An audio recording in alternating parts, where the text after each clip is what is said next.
तो hello friends, मैं हूं राहुल कुमार। आज के इस वीडियो में आपको पोस्टमैन के रिगार्डिंग पूरा डिटेल में बताने वाले हैं। जितने भी लोग जीडीएस टू पोस्टमैन का एग्ज़ाम देना चाहते हैं या एमटीएस टू पोस्टमैन का एग्ज़ाम देना चाहते हैं, इस वीडियो में आपको पूरा संपूर्ण पोस्टमैन के बारे में पता चलेगा।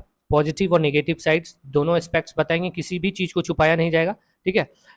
इस वीडियो में आपको बताने वाले हैं कि पोस्टमैन का सैलरी कितना मिलेगा, सैलरी स्लिप दिखाएंगे, सितंबर मंथ का जो नए लोग ज्वाइन किए हैं उसका दिखाएंगे। साथ में कितना वर्कलोड रहता है, वर्क प्रेशर कितना रहता है, डबल बीट भी काम करना पड़ता है, क्या करना पड़ता है, नहीं करना पड़ता। और अगर बाइक से जाते हैं कहीं भी तो जो उसका चार्जेस है क्या वो पे करती है क्या, कि पूरा डिटेल में बताएंगे। वीडियो में अंत तक बने रहना। नए हो तो चैनल को जरूर सब्सक्राइब करना। ठीक है। मेरे इस चैनल से पोस्टल विभाग का ढेर सारा इन्फॉर्मेशन आपको मिलते रहेगा, क्योंकि मैं खुद एक पोस्टल असिस्टेंट के पोस्ट पे वर्किंग हूँ। अभी फ़िलहाल तो महाराष्ट्र सर्किल में हूँ, लेकिन मेरा होम स्टेट बिहार है, तो मेरा ट्रांसफ़र बिहार हो चुका है। एक आध महीने में मैं बिहार आ जाऊँगा। ठीक है। अभी जो लिस्ट आउट हुआ है उसमें मेरा नाम आ गया है, तो मैं फ़िलहाल अभी बिहार आ जाऊँगा और अपने होम स्टेट में वर्किंग करूँगा। ठीक है। तो चलो वीडियो को स्टार्ट करते हैं। सबसे द मोस्ट इम्पॉर्टेंट चीज़ है सैलरी कितना मिलेगा, तो वो आपको डिटेल में लास्ट में बताएंगे। ठीक है। क्योंकि वो सैलरी स्लिप ही हम लेके आए हैं, तो वो उसका पूरा एक वीडियो दिखाएंगे, आप देखना और कंपेयर कर देंगे आपको कि एमटीएस और उसका सैलरी में कितना डिफरेंस है। ये हो गया। बताते हैं कि देखो, सबसे मोस्ट इंपॉर्टेंट चीज़ है कि अगर आप एज अ पोस्टमैन ज्वाइन करते हो तो आपके पास ड्राइविंग लाइसेंस होना बहुत ही जरूरी है। क्योंकि मेरे ऑफिस में क्या देखा गया कि जिनके जिनके पास ड्राइविंग लाइसेंस नहीं था उनको टाइम दिया गया, इतने टाइम के अंदर आपको ड्राइविंग लाइसेंस बना के जमा करना है। अगर वो लोग ड्राइविंग लाइसेंस बना के नहीं जमा किए तो उन लोगों का जो इंक्रीमेंट मिलता था उनको रोक दिया गया। फिर इंक्रीमेंट कब से दिया गया, जब वो ड्राइविंग लाइसेंस को बना कर दिए। तो इसलिए आप भी ज्वाइन करते हो तो एक ड्राइविंग लाइसेंस बना लेना, जो कि बहुत मोस्ट इंपॉर्टेंट है। दूसरा चीज, वर्कलोड के बारे में बात करते हैं कि एज अ पोस्टमैन वर्कलोड कितना है, टारगेट क्या क्या मिलता है। देखो, अगर आप एमटीएस में ज्वाइन करोगे तो आपको टारगेट कुछ भी नहीं है, लेकिन अगर आप पोस्टमैन में ज्वाइन करोगे तो आपका जो बीट बीट मतलब होता है क्या, कि एक एरिया दिया रहता है उसके अकॉर्डिंग आपको सारा लेटर डिस्पैच करना रहता है, वो तो रहता ही है। साथ में आपको अकाउंट ओपनिंग, सुकन्या समृद्धि, या फिर पीएलआई, या फिर आईपीपीबी, या फिर कोई इंश्योरेंस कंपनी से हमारा पोस्ट ऑफिस अटैच्ड है तो उसको इंश्योरेंस बेचने का काम करना, या फिर लाइफ सर्टिफिकेट। लाइफ सर्टिफिकेट क्या होता है कि जब कोई आदमी रिटायर कर जाता है तो वो जिंदा है कि नहीं उसका एक सर्टिफिकेट इशू करना होता है, वो भी पोस्टमैन के ही थ्रू होता है। तो आप सोच सकते हो कि ये सारा काम पोस्टमैन को ही करना पड़ता है। और कभी कोई अगर आपके मित्र नहीं आ रहे हैं तो वो बीट भी आपको करना पड़ेगा, लेकिन वो बीट पे अगर एक्स्ट्रा करते हो तो उसका एक्स्ट्रा चार्जेस मिलता है। ऐसा नहीं कि उसका चार्ज नहीं मिलता, उसका एक्स्ट्रा चार्जेस मिलता है। मतलब कभी कभी ऐसा भी होता है कि पोस्टमैन को महीने में 2 से 4 हज़ार रुपया एक्स्ट्रा पेमेंट भी हो जाता है। ठीक है।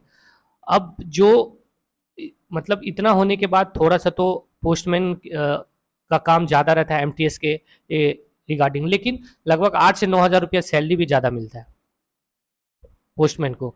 तो और देखो, चूंकि पोस्टल विभाग जो है उसका जो पहचान है वो पोस्टमैन के थ्रू ही है, तो इसलिए पोस्टमैन का ज़्यादा ज़्यादा वहाँ पे ये रहता है, दबदबा रहता है। हमारे यहाँ तो ऐसा ही, बाकी बात आपके जो भी जीडीएस तो जाएंगे उनका क्या है नहीं है। अब बात करते हैं कि जो आप वर्किंग करोगे, तो आप तो अभी का टाइम है ऐसा कि आप तो साइकिल से जाओगे नहीं। बहुत सारे लोग जाते भी हैं गांव में, लेकिन मोस्टली लोग अब स्कूटी से जाते हैं, तो स्कूटी का पैसा अलग से कुछ नहीं मिलता, वो खर्चा आपका रहता है। हाँ, जो आपको सैलरी मिलेगा तो उसमें ट्रैवलिंग अलाउंसेस मिलता है, तो वो ऐसा नहीं कि उसके लिए वो तभी मिलेगा जब स्कूटी से वर्क करोगे, नहीं, वो सबको मिलता है। हमको भी मिलता है, एमटीएस को भी मिलता है और पोस्टमैन को भी मिलता है। लेकिन पोस्टमैन और एमटीएस के उस चीज़ में लगभग 3 हज़ार का अंतर रहता है। ठीक है। तो आप सोच सकते हो, और थोड़ा बहुत साइड वाइड से इधर उधर से इनकम भी रहता है, तो वो तेल का जो है सब कुछ मैनेज हो जाता है। ठीक है। तेल का आप ऐसा नहीं मत समझना कि बहुत सारा खर्चा होता है, महीने का 1,500-2,000 रुपया होता है, बाकी बात वो उतना मैनेज हो जाता है। डबल बीट या एक्स्ट्रा पेमेंट या पीएलआई, ये वो से सब कुछ मैनेज हो जाता है। अब बात करते हैं कि फैसिलिटी क्या क्या है। सेम फैसिलिटी है जो पोस्टल असिस्टेंट को फैसिलिटी है, वही फैसिलिटी उसको भी है। सैलरी में सिर्फ अंतर है। ठीक है। ग्रुप सी का जॉब है, अच्छा खासा जॉब है। और एमटीएस से तो पेमेंट में ज़्यादा है, बस वर्क प्रेशर थोड़ा ज़्यादा है। और जितना भी फैसिलिटी, जैसे छुट्टी ओवरऑल साल में 50 मिलता है, मेडिकल सुविधा भी मिलता है, अगर आप मेडिकल फैसिलिटी लेना चाहते हो तो मेडिकल फैसिलिटी भी मिलती है। गर्मी के दिनों में आप बाहर जब वर्क करने जाओगे तो सरकार की तरफ से हमारे ऑफिस में तो ग्लूकोज सब कुछ दिया जाता था। अब पता नहीं है यहाँ हर जगह दिया जाता है कि नहीं, लेकिन हमारे इधर तो दिया जाता है। और आप बात कर सकते हो कि जैसे बहुत सारे लोग पूछेंगे कि पढ़ाई करने का टाइम मिलता है कि नहीं मिलता, तो जैसे बीट कंप्लीट कर लेता है, हमारे यहाँ तो यही था कि जैसे बीट कंप्लीट कर लेता था तो आसानी से जा सकता था ऑफिस से घर, ठीक है। और बाकी बात, हर ऑफिस हर जगह में अलग अलग क्राइटेरिया है। छुट्टी आपको 50 मिलेगा, जैसे पोस्टल असिस्टेंट जैसे एमटीएस को मिलता है सेम मिलता है। ड्रेस अलाउंसेस मिलता है लगभग 6,000। चिल्ड्रन एजुकेशन अलाउंसेस मिलता है, 2 बच्चे का 66,000, एक का 33,000। एलटीसी जो हम लोग लीव ट्रैवल कंसेशन होता है, कहीं घूमने के लिए जाते हैं तो अगर दूसरे स्टेट में वर्क कर रहे हो, आपका होम टाउन अलग है, तो हर 1 साल कंप्लीट होने के बाद पहले 1 साल आपको नौकरी करना होगा। वो कंप्लीट होने के बाद आपको 8 साल तक लगातार एलटीसी देगा। 4 साल में ऑल ओवर इंडिया कहीं भी टूर करो तो उसके लिए भी पेमेंट करती है। सर्विस बुक में जिसका जिसका नाम रहेगा उसका फ्री में कहीं भी घुमाने लेके जाओगे तो वो सबका टिकट का चार्जेस आपको देगा। तो इसलिए आप लोग सोच समझ के सर्विस बुक में नाम डालना है, किसका डालना है नहीं डालना है। बाकी बात, सैलरी तो मंथली आती ही है, और ऐसा नहीं है, पढ़ने का भी टाइम मिलता है। जैसे आप पढ़ना चाहते हो तो पढ़ने का भी टाइम मिलता है, क्योंकि मेरे ही ऑफिस से एक बंदा 1 साल 2 साल लगा, उसके बाद वो एज अ कर्नल, ठीक है, बन के चला गया। बहुत सारे लोग चले जाते हैं, तो बाकी बात आप पे डिपेंड करता है कि आपको क्या करना है नहीं करना। हाँ, एक फ़ायदा है कि एज ए पोस्टमैन आप ज्वाइन करोगे तो 3 साल के बाद आप पोस्टल असिस्टेंट का एग्ज़ाम दे दोगे, और एग्ज़ाम जब दोगे तो आपको फ़ायदा होगा, क्योंकि एमटीएस जो वर्किंग है उसको कुछ ऐसा नॉलेज नहीं हो पाता कि डिपार्टमेंटल नॉलेज कुछ नहीं रहता है एमटीएस के पास, क्योंकि वो डिपार्टमेंटल काम कुछ करता ही नहीं है, सिर्फ लेटर को इधर उधर करने का रहता है। जबकि पोस्टमैन का जो वर्क है वो उस चीज़ों से भी ढेर सारा क्वेश्चन पूछा जाता है एग्जाम में, तो उसमें उसको फायदा होता है। बाकी बात, 2 साल का आपको टेंशन है, उसके बाद आप पोस्टल असिस्टेंट का एग्जाम दे सकते हैं। और पोस्टल असिस्टेंट का एग्जाम डिपार्टमेंटल एकदम नॉर्मल रहता है, कोई ज़्यादा हार्ड नहीं। डिपार्टमेंटल क्वेश्चन पूछता है, क्या क्वेश्चन पूछता है तो वो आप क्या कर सकते हैं, जो भी आपके ऑफिस में पोस्टल असिस्टेंट ज्वाइन किए नया, वो ट्रेनिंग पे जाएंगे तो उसको मटेरियल मिलता है वहाँ पे पढ़ने के लिए, तो वो मटेरियल आप लेके एक बार पढ़ जाओ, एकदम सेम डिटो क्वेश्चन आपको एग्जाम में फंस जाएगा, ठीक है। तो आपको वही करना है, और 2 साल का बात है, उसके बाद पोस्टल असिस्टेंट बन जाओगे तो फिर तो कोई दिक्कत नहीं है। बाकी बात, अब जो है वीडियो थोड़ा बड़ा हो गया, अब आप देखो कि सैलरी क्या क्या मिलता है, कैसे क्या क्या मिलता है। सैलरी स्लिप आपके सामने प्रस्तुत करने वाले हैं। मेरा वीडियो अच्छा लगेगा, आपको ऐसा लगता है कि हाँ ये मेहनत कर रहा है, तो आप जरूर चैनल को सब्सक्राइब करना, ठीक है। तो चलो मिलेंगे नेक्स्ट वीडियो में, आपके लिए कुछ ना कुछ इसी तरह वीडियो लाते रहेंगे। चलो देखो आप लोग सैलरी, बाय। ये आप देख सकते हो, ये सैलरी पोस्टमैन का है, सितंबर मंथ का है, ठीक है। तो आप देख सकते हो इन हैंड सैलरी आपको 40,995 मिलेगा। टोटल 44,460। बेसिक पे डीए जो कि 50% है, देख लो।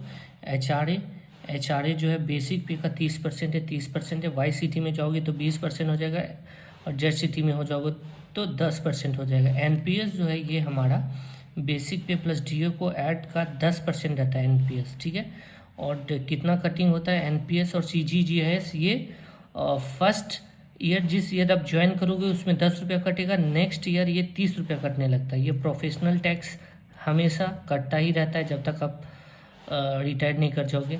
तो ओवरऑल अभी इन हैंड सैलरी आपका 40,995 है, ठीक है। एक अच्छा खासा सैलरी है मेरे हिसाब से तो, लेकिन ये एक्स सिटी का है। वाई सिटी में जाओगे लगभग इसमें आपको 5,000 का कमी आ जाएगा, यानी कि 35, और 3-4 हज़ार रुपया का कमी आ जाएगा किसमें, जेड सिटी में, ठीक है। तो आप सोच सकते हो, वैसे कैलकुलेशन कर लेना कि वाई सिटी में ये जो एच है ना, ये 20% हो जाएगा, और ये टीए जो अभी 3600 मिल रहा है वहाँ 1800 हो जाएगा, और ये 900 हो जाएगा। तो इतना 1800 और 900 2700 और 10%, यानी कि लगभग 5,000 तो कम हो ही जाएगा, ठीक है।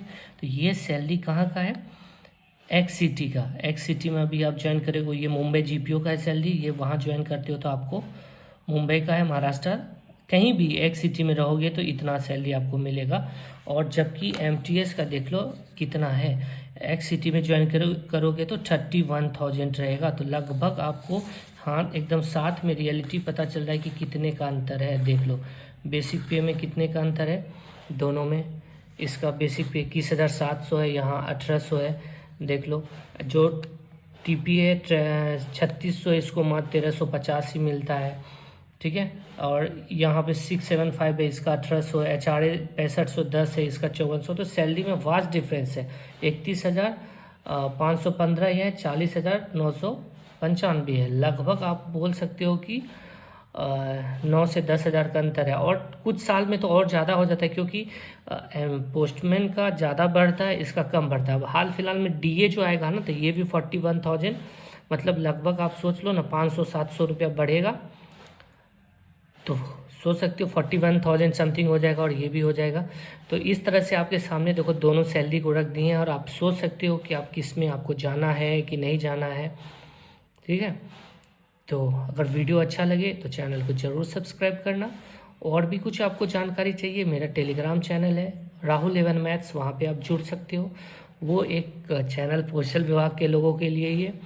उसमें हम रूल 38 यानी कि ट्रांसफ़र का जो पॉलिसी है उसके रिगार्डिंग बताते हैं, क्योंकि पोस्टमैन में भी ट्रांसफ़र होता है। अगर आप दूसरे स्टेट में चले जाते हो तो वहाँ भी आपका ट्रांसफ़र, आप अपने स्टेट में आने के लिए आपको ट्रांसफ़र के लिए क्या क्या करना पड़ता है, क्या क्या प्रोसेस है, फुल डिटेल में बताते हैं सब कुछ, ठीक है। वीडियो में ज़रूर से ज़रूर बने रहना। तो चलो बाय।